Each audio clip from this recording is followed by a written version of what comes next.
Hey guys, welcome back. Today we are going to talk about a simple yet very powerful technical indicator used by traders, the moving averages.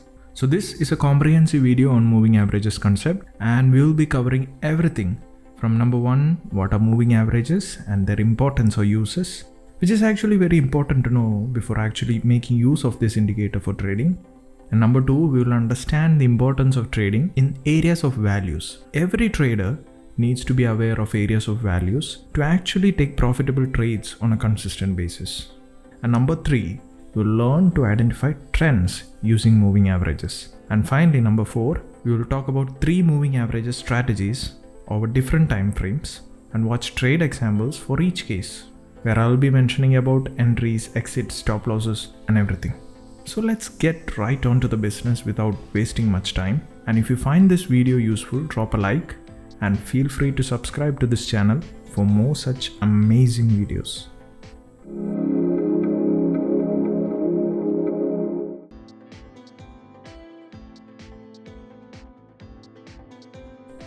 In technical analysis, price is everything. Price is supreme.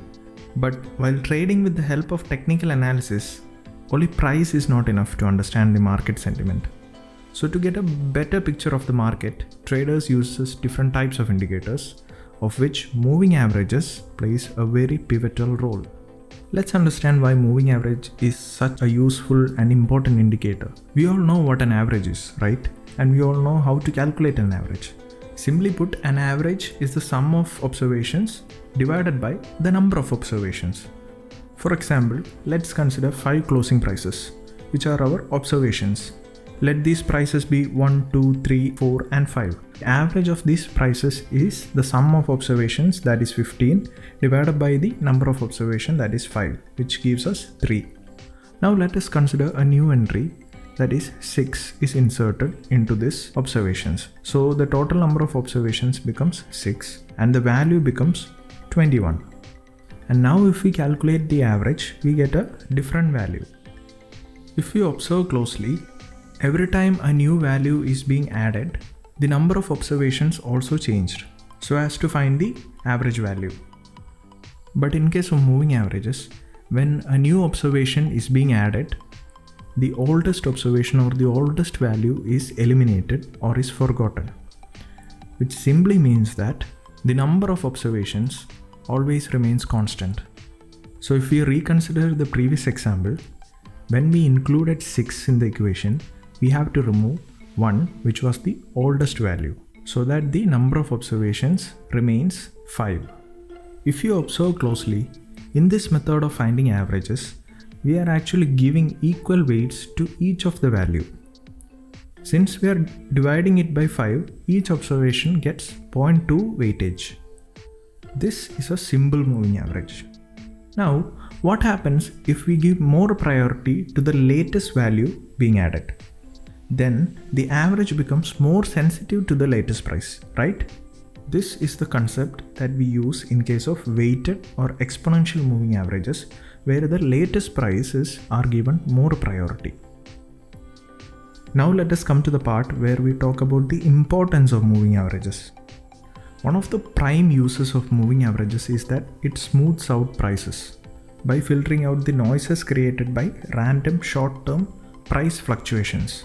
To put it simply, if we look at the direction of moving average, we get a basic idea of which way the price is moving. It just cancels out the random ups and downs that are created by the prices.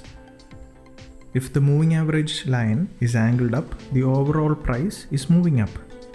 And if the moving average is angled down, the price is moving down. If moving averages are sideways, then price is likely to stay in a range.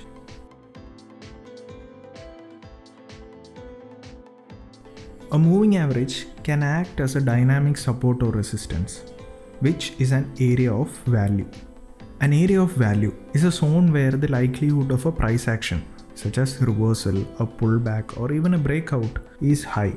By dynamic support and resistance, what I mean is that unlike normal support and resistance, which is a band of price which is stationary, the moving averages changes constantly with prices. So in an uptrend, a moving average may act as a support level. This means that the moving average acts as an area of value where the price can take a support and then bounce from it. Similarly, in a downtrend, the moving average can act as a resistance, which means that when price hits the level, it can reverse down further. But the thing is, this doesn't always hold right. The reason for this is that we all trade differently. We use different periods for our moving averages. For example, if someone is using a 20 period moving average and the price is below 20 moving average, then his view might be bearish. But if I were using 50 moving average and it shows price above the moving average, my view is still bullish.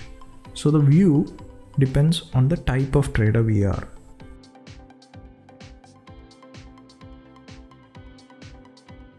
We have discussed that moving average is a trend indicator. As a rule of thumb, we all know how to identify a trend, right? Just simply find the higher highs and higher lows for an uptrend or lower highs and lower lows for a downtrend. So easy, right? But moving averages can actually make this task much easier. Trust me, it can. For trend identification purposes, we will use long-term simple moving averages like 100 period or 200 period moving averages. If a long-term moving average is clearly on an upswing, it is a confirmation of a bullish trend or an uptrend. Likewise, a long-term moving average that is clearly on a downswing is a confirmation of a bearish trend or a downtrend. So easy, right? So now you can ask me, why am I so sure about this? Now listen to me carefully. Large amounts of previous price data are considered when calculating a long-term moving average. For example, for 100-day or 200-day moving averages, we are taking the closing price data of the previous 100 or 200 days. So it takes a considerable amount of price movement in the market to actually cause the moving average to change its course. And there you have it. A long-term moving average is not very susceptible to rapid price changes, and it verifies the overall trend pretty well.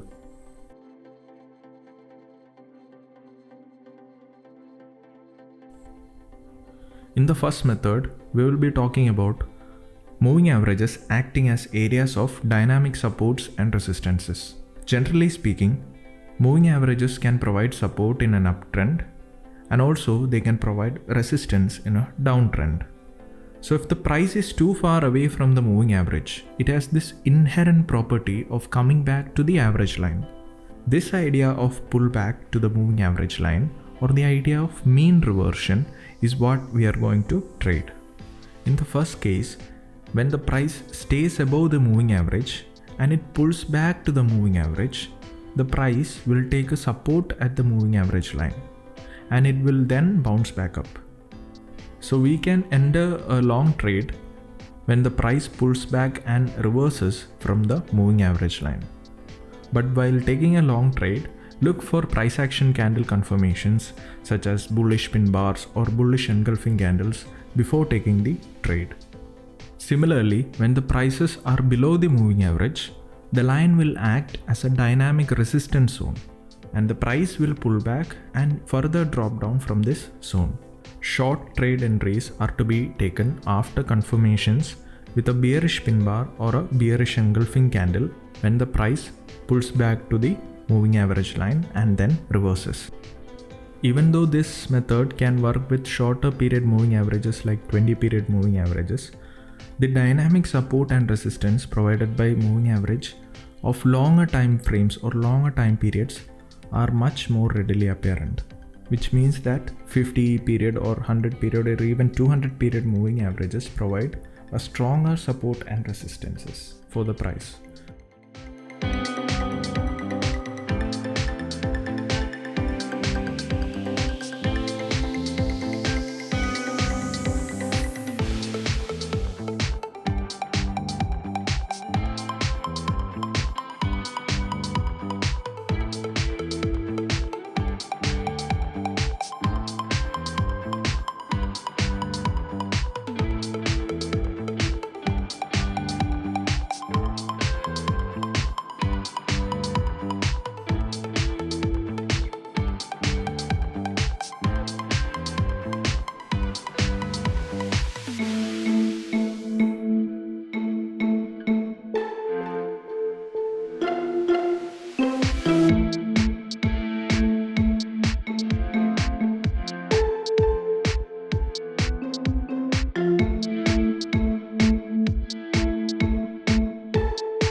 Most of us will be aware of this strategy in particular.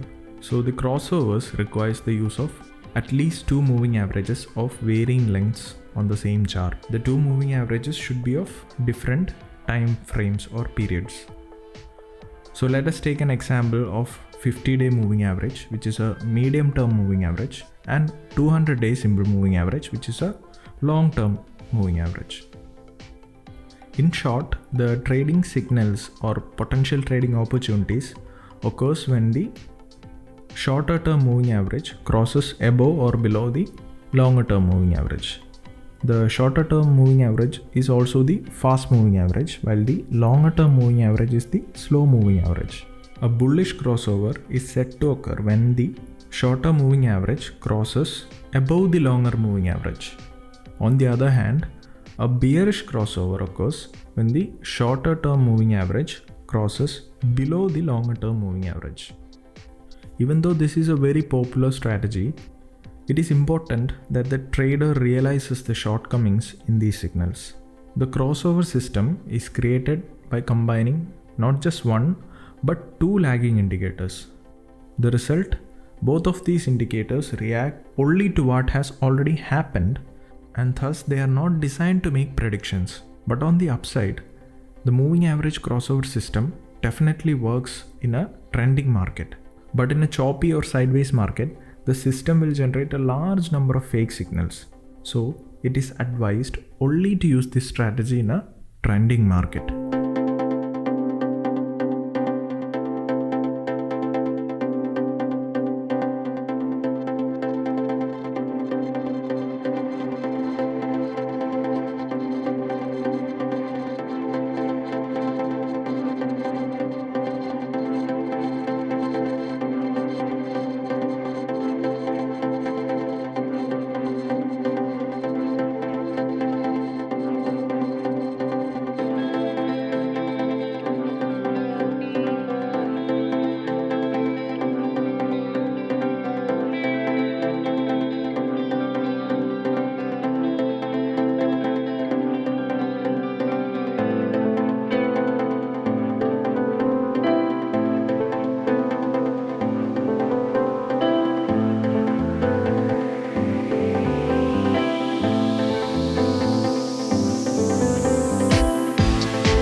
The last strategy, and one of my favorite strategies that we will be talking, is the price crossovers. So previously we have talked about moving averages crossover, where we took two moving average setup. In this method, in addition to the two moving averages setups, we add a third element, which is the price.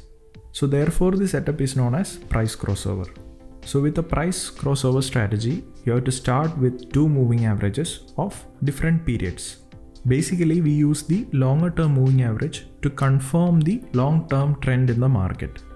The trade signals are generated when the price crosses above or below the shorter term moving average. The good thing about this strategy is that we are going in the same direction as that of the market trend. Just like the previous strategy, we will consider a 50-day moving average and a 200-day moving average. A bullish price crossover is said to happen when the price crosses above the 50 moving average or the short moving average, while the 50 moving average should be above the 200 moving average. Here, the 200 moving average confirms the market trend, while the price and the short-term moving average are generating the trade signals. Similarly, a bearish price crossover happens when the price crosses below the 50 moving average, but the 50 moving average is also below the 200 moving average. The 200 moving average confirms a bearish trend in the market, while the price and the short-term moving average generates the trading signals in the same direction as that of the market trend.